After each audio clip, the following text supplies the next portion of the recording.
ఆంధ్రప్రదేశ్కి కొత్త క్యాపిటల్ అమరావతి. కొత్త క్యాపిటల్ పాత క్యాపిటల్? మా భాషలో మాకు తెలిసింది మేము కొత్త క్యాపిటల్ అంటాం sir.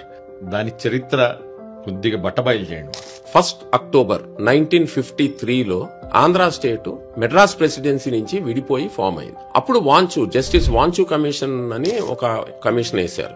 The final report that his first choice is the banks of river Krishna on the other side of Bezawada అన్నాడు ఆయన. ఇప్పుడు ఏదైతే మనం అమరావతి క్యాపిటల్ అనుకుంటున్నామో అది వాంచు కమిషన్ రిపోర్ట్ లోనే రాసుంది, 1950లోనే రాసుంది. తర్వాత కాళేశ్వరరావు గారు ఒక బుక్ రాశారు. దాంట్లో కూడా ఆయన రికమెండేషన్, అసెంబ్లీ రికమెండేషన్ కూడా was Vijayawada as the capital. So historical గా ఎప్పుడు ఎవరు చూస్ చేసుకున్నా కూడా ఆంధ్ర స్టేట్ కి capital is always the present day Amaravati. చాలా మంది హిస్టరీ తెలియకుండా మాట్లాడేస్తుంటారు.